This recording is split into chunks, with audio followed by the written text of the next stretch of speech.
오늘 우리에게 주시는 하나님 말씀은 갈라디아서 6장입니다. 갈라디아서 6장 10절에서 18절 말씀 한 절씩 교독을 하시겠습니다. 그러므로 우리는 기회 있는 대로 모든 이에게 착한 일을 하되 더욱 믿음의 가정들에게 할지니라.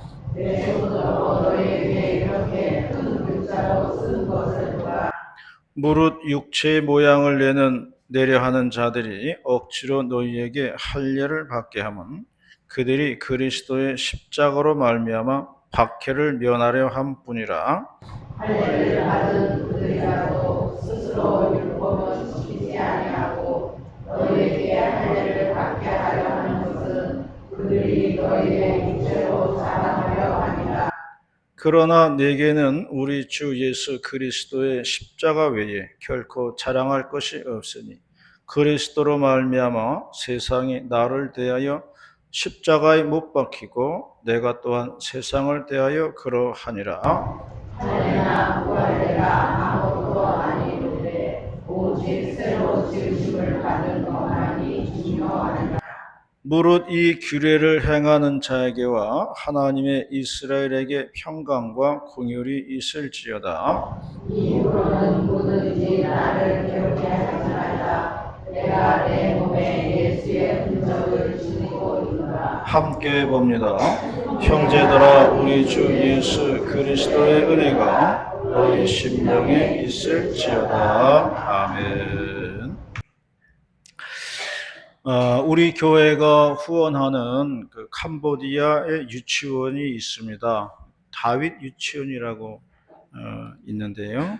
그 선교사님이 그 인터넷 블로그를 통해 가지고 이제 소식을 이제 전하게 됩니다. 그런데 지난 주에는 이런 소식이 올라와 있더라고요.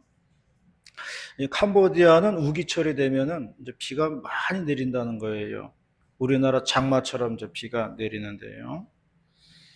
3층짜리 개인 주택을 빌려 가지고 유치원을 하는데 빌라 같은 구조입니다. 옥상이 있는 그런 구조죠. 그런데 비가 많이 오니까 지붕이 샌다는 거예요. 그래서 그게 아래층으로 흘러내려 가지고 수업도 제대로 못하고 빗물 치우느라고 한 주간 동안 고생을 했다는 겁니다. 집주인이 지나가는 말로 지붕을 씌워야 되겠다 그런 얘기를 했다고 그래요. 그래서 지붕 씌우는 공사를 하니까 또 한 주간 동안 소음 때문에 공부를 할 수가 없었다는 겁니다. 그러니까 2주간을 그냥 공치고 만 거예요. 공사가 다 끝나고 이제 올라가 보니까 옥상에다가 철제 빔을 세우고서 가건물을 만든 거죠. 그렇게 하니까 비 새는 것도 막아지고요. 또 그 안에 공간이 생기니까 교실을 할 수가 있더라는 거예요. 그래서 집주인이 말하기를 여기에다가 교실을 하나 더 만들어도 되겠네요. 그렇게 말을 했다는 겁니다. 선교사님이 그 말을 듣고 하나님께 감사했다는 것입니다. 비록 지붕이 새서 마음이 상했는데 그것이 오히려 교실 하나를 확보하는 계기가 되었다. 그런 얘기를 했어요. 그러면서 고백하기를 하나님께서는 우리가 생각하는 것보다 더 좋은 길로 우리를 인도하신다. 그런 고백을 하는 것을 보았습니다. 믿음의 사람은 하나님께서 돌보신다는 것을 믿으시기를 바랍니다. 비록 고난과 환난이 닥치더라도 오히려 그것이 복이 되게 하신다는 겁니다. 그러므로 우리가 실망하기에는 너무 이르다 하는 것이에요. 하나님의 약속을 믿고 힘을 내야 하는 이유인 것입니다.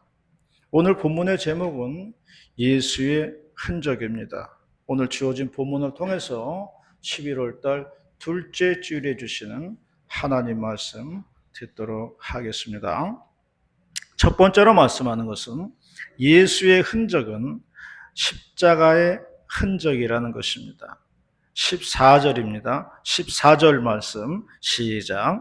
그러나 내게는 우리 주 예수 그리스도의 십자가 위에 결코 자랑할 것이 없으니 그리스도로 말미암아 세상이 나를 대하여 십자가에 못 박히고 내가 또한 세상을 대하여 그러하노라. 유대인들이 자랑하는 것이 있다고 했습니다. 그것이 무언가 하면은 할례를 자랑했다는 거예요. 유대인들은 그것이 하나님의 백성이라고 하는 흔적으로 여겼다는 거예요.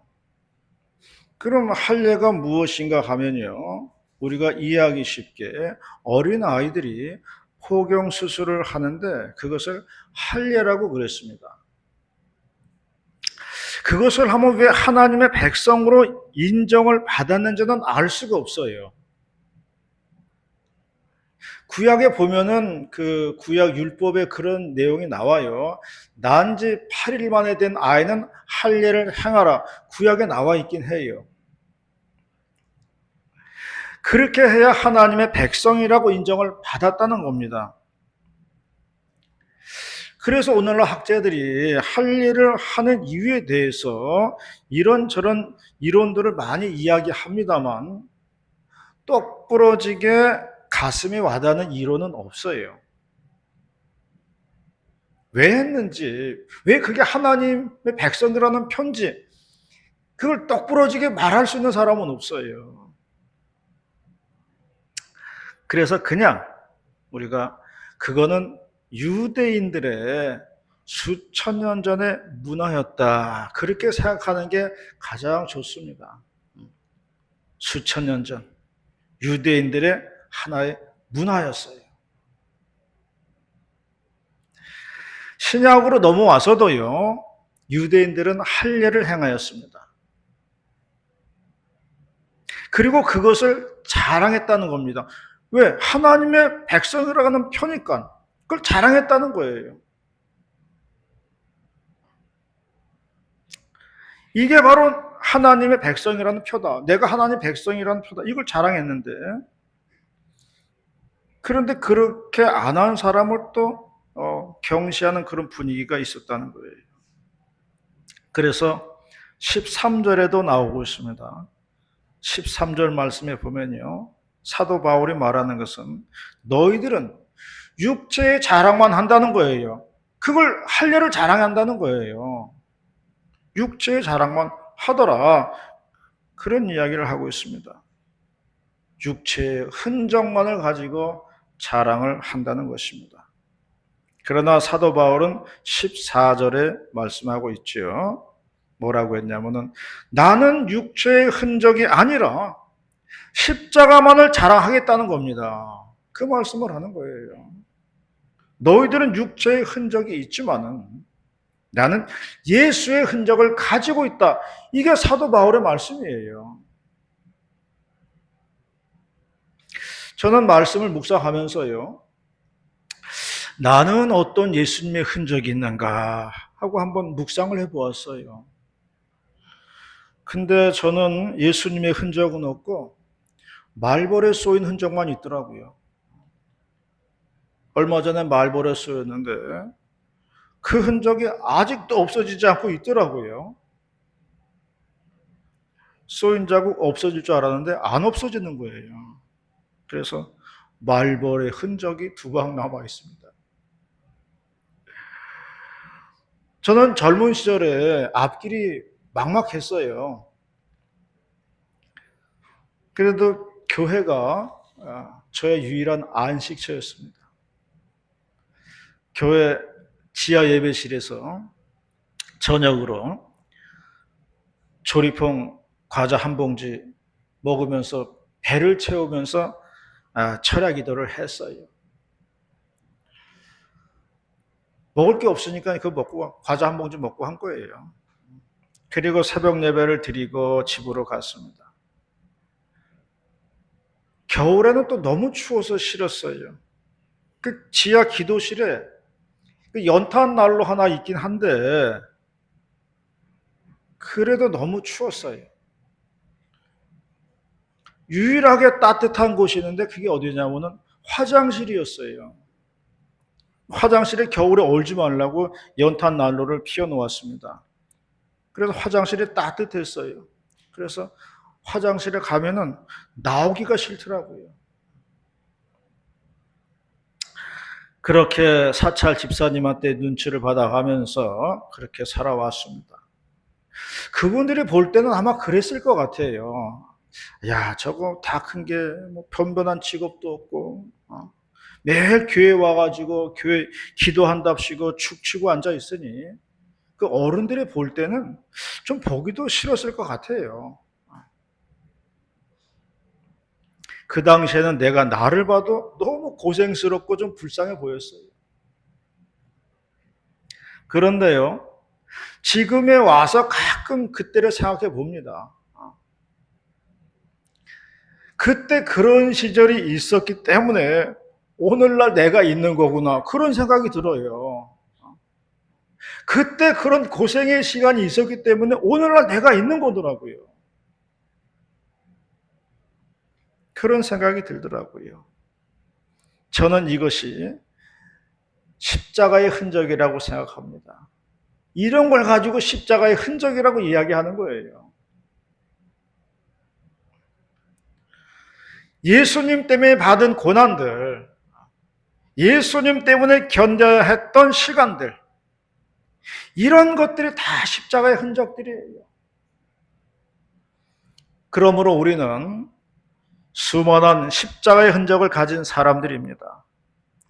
예수님 때문에 수많은 시련과 고통을 견디며 살아왔던 것입니다.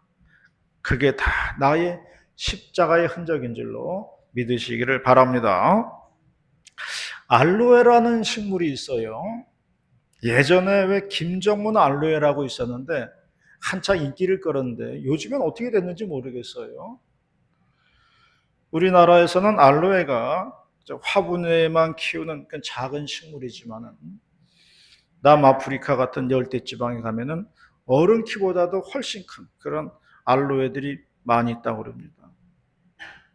알로에의 꽃말이 뭐냐면은 그 꽃도 잎새도 이런 그 애매한 좀 말이라고 하는데요. 인터넷 나무 위키에서 이 뜻을 찾아보면요. 이렇게 나와 있어요. 알로에 꽃은 어떠한 어려움이 있어도 반드시 이겨내 성취를 이룬다는 태양의 붉음과 그 알로에 꽃이 붉은색을 띈다는 거예요. 태양의 붉음과 극한을 극복하는 불굴의 의지를 의미한다. 그렇게 쓰여져 있습니다. 아마 알로에라는 식물이 그 척박한 환경 속에서도 그것을 극복하고 이겨내가지고 꽃을 피운다고 해서 그런 말이 나온 것 같아요. 우리들도요, 척박한 인생을 살아왔습니다. 척박한 인생길을 걸어왔어요. 고난의 시간들이 있었습니다. 그거 다 십자가의 흔적들이에요. 그 십자가의 흔적은 아름답게 꽃을 피워서 예수의 흔적이 되었습니다. 주님의 흔적을 간직하는 우리 모두가 다 되시기를 바라겠습니다. 두 번째 말씀하는 것은 예수의 흔적은 부활을 보장한다는 것입니다. 17절 말씀입니다. 17절 말씀 시작. 이거는 누구든지 나를 괴롭게 할 자라 내가 내 몸에 예수의 흔적을 지니고 있노라. 보험을 들 때요 가장 중요한 게 뭐냐면은 뭐가 보장되느냐가 중요한 거예요. 그래서 보장이 많으면 좋은 보험이 되는 거고요. 보장이 많지 않다 그러면 좋지 않은 보험이 되는 것입니다. 우리는 십자가의 흔적을 가지고 있습니다. 예수의 흔적이 있습니다. 그러면 무엇 때문에 이것을 간직하고 살아가야 하느냐는 거예요. 왜 우리는 이러한 십자가의 고난, 예수의 흔적을 간직하고 살아가야 되는 걸까요? 그 이유가 성경에 나와 있습니다. 성경은 말씀하기를 부활의 영광을 위함이다. 그렇게 말씀하고 있는 거예요. 부활의 영광을 위해서 우리가 십자가의 흔적을 간직하고 한다. 그런 말씀을 하고 있는 겁니다. 고린도전서 15장에 보면 사도 바울은 그런 말씀하고 있어요. 나는 날마다 죽노라. 그렇게 말씀했습니다. 자신은 매일 죽는다는 겁니다. 그리고 날마다 죽는 이유에 대해서 말하고 있는데 다시 산다는 부활을 얻기 위해서 자신은 날마다 죽는다는 말씀을 하고 있어요. 그래서 내 자아를 죽이고 내 욕심을 죽이고 내 정욕을 죽이고 내 성격을 죽이고 이렇게 산다는 것입니다. 왜? 빛나는 부활을 얻기 위하여 오늘도 나를 죽이면서 산다. 그렇게 사도 바울은 말씀하고 있는 겁니다. 사도 바울은 또 이렇게 말하고 있습니다. 내가 사자하고 싸워서 이겼다. 이게 무슨 의미가 있냐는 거예요. 만약에 내가 사자랑 싸워서 이겨도 나이 들어서 늙고 죽어서 없어지고 끝이라고 한다면은 사자를 이긴들 아무 소용이 없다는 겁니다. 그러나 믿는 사람들에게는 부활이 있기에 죽어도 산다는 말을 하는 겁니다. 죽어도 산다는 이 부활이 엄청난 믿음이라는 거죠. 엄청난 큰 이 영광이라는 겁니다. 갈라디아서 2장은 말씀했습니다. 내가 그리스도와 함께 십자가에 못 박혔나니 이제부터는 내가 사는 것이 아니 오직 내 안에 그리스도께서 사는 것이다 라는 말씀을 했습니다. 내 안에 누가 사느냐가 중요합니다. 내 안에 하나님의 영인 성령으로 충만하시기를 바랍니다. 예수님과 부자 청년이 만났습니다. 청년이 물어봤어요. 예수님, 어떻게 해야 영생을 얻을 수가 있겠습니까? 그랬더니 예수님 말씀하시기를 너의 모든 것을 팔아서 없는 사람들에게 주고 너는 나를 따르라. 그렇게 말씀했어요. 그러나 부자 청년은 가진 것이 많으므로 예수님을 따르지 못하고 떠나갔다. 그렇게 말씀하고 있습니다. 여기서 말하고자 하는 게 뭐냐면 예수님이 실제로 부자 청년에게 너 가진 그 모든 재산을 팔아가지고 나누어 주고 알거지가 돼가지고 나를 따르라. 이런 말이 아니에요. 부자 청년에게는요, 자신만이 가지고는 완고한 무언가가 있었어요. 성경은 그것을 청년의 재산으로 본 겁니다. 재산은 청년이 붙들고 있는 의지 대상이었어요. 주님을 따르려고 한다면 세상의 의지 대상을 버리라는 이야기예요. 주님을 따르려고 한다면 세상에 의지하는 것들, 세상을 믿는 모든 것들을 버려야 따를 수가 있다. 그 얘기를 하시는 겁니다. 그 의지 대상은 사람들마다 다 각각 다를 수가 있어요. 어떤 사람에게는 자신의 신념이 될 수도 있고요. 어떤 사람에게는 자신의 지식이 될 수가 있습니다.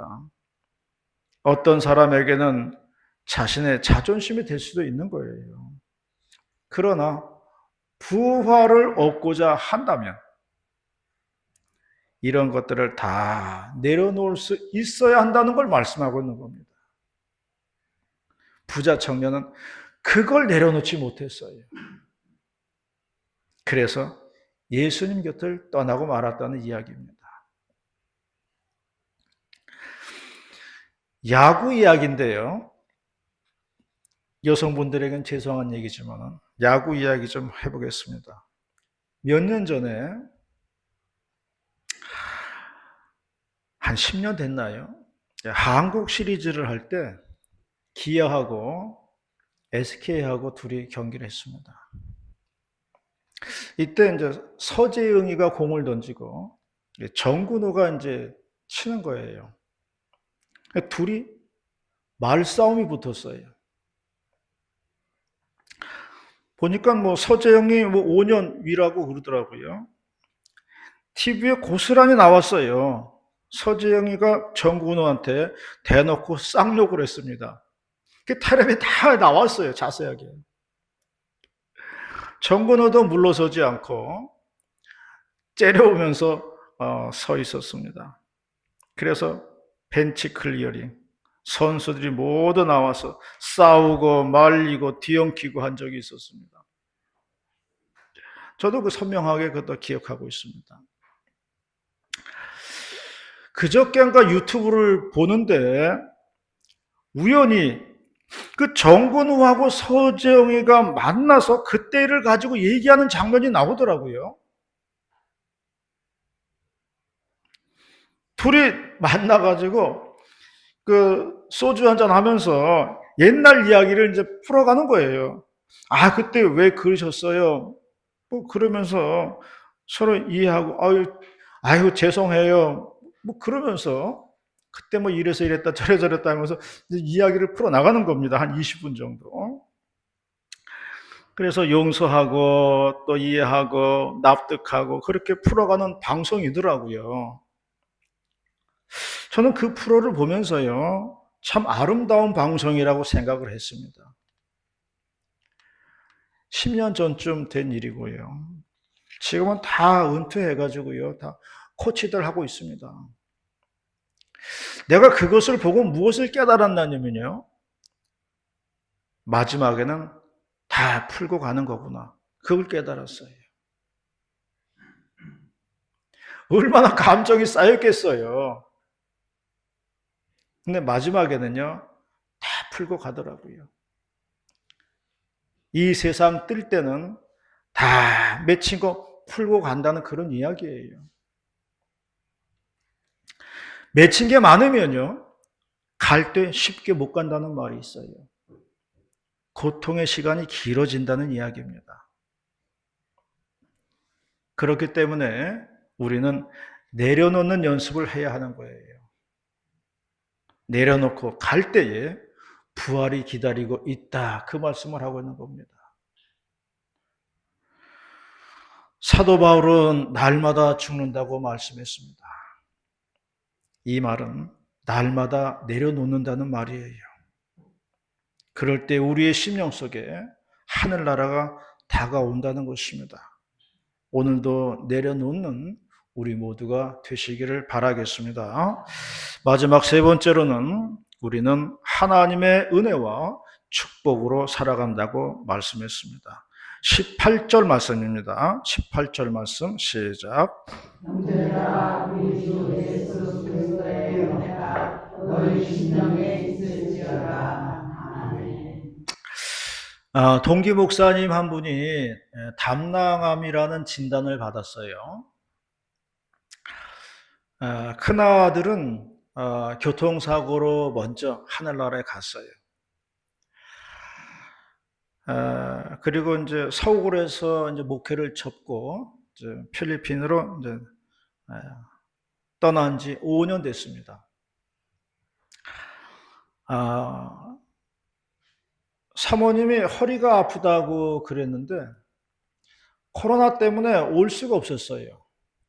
그래서 이제 코로나 끝나고 와서 진단을 받아보니까 이제 난소암이다 그런 진단을 받았어요. 이번에 남편 목사님이 담낭암이라는 진단을 받았다는 말을 들었습니다. 담낭은 쓸개를 이야기하더라고요.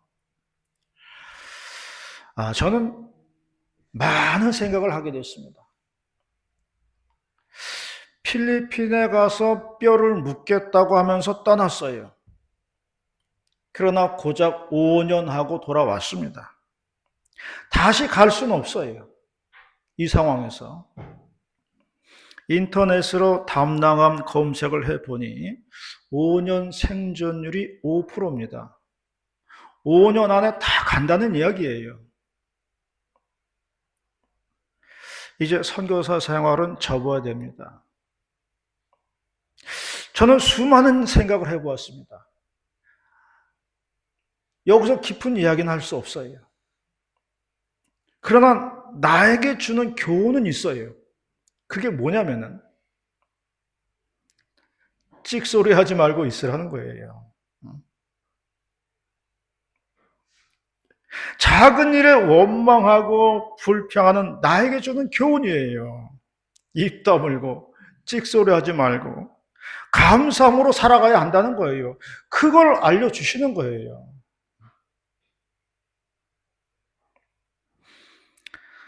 저는 다시금 저의 묵상을 적어 봅니다. 하루를 기도로 맡기고 걱정과 염려를 하지 말자. 걱정과 염려거리 있으면 미리미리 해놓자. 그리고 그 다음에 일어나는 것은 나의 영역이 아니다. 그건 하나님의 영역이에요. 어찌할 수가 없는 거예요. 맡기고 살자. 이게 저의 묵상입니다. 우리의 인생은 우리의 뜻대로 흘러가지 않습니다. 주님 뜻대로 흘러간다는 것을 믿으시기를 바랍니다. 그러면 우리가 할 일은 뭐냐? 꾸준하게 축복하면서 기도하면서 맡기는 삶이어야 한다는 거예요. 사도 바울도 마지막 글에서 축복을 빌고 있습니다. 우리의 예배의 끝도요, 축도로 마치고 있습니다. 서로 축복하면서 살아야 된다는 말씀이에요. 하나님께서는 저를 이 성원교회에 보내셔가지고 성도님들을 축복하라고 이 자리에 보내신 줄로 믿습니다. 하나님이 저를 여기에 보낸 거는 성원교회 성도들 축복하라고 보낸 거예요. 그것이 우리들의 사명인 줄로 믿으시길 바랍니다. 그래서 하나님이 주신 사명에 감사하고 하나님이 주신 그 사역들에 감사하면서 우리가 살아가야 할 것입니다. 하나님의 은혜로 살아가는 우리 복된 성도님들이 다 되시기를 축원합니다. 기도하시겠습니다. 사랑과 은혜가 많으신 하나님 아버지 감사 찬송 올려드립니다. 오늘도 11월 달 둘째 주일에 귀한 말씀 내려주셔서 감사를 드리옵나이다. 가슴 신비에 새겨지는 말씀 되게 도와주시옵시고 우리가 살아가면서 어떠한 환경에 처하더라도 말씀 의지하고 붙들고 이겨낼 수 있는 복된 성운의 권속들 다 될 수 있도록 인도하여 주시옵소서.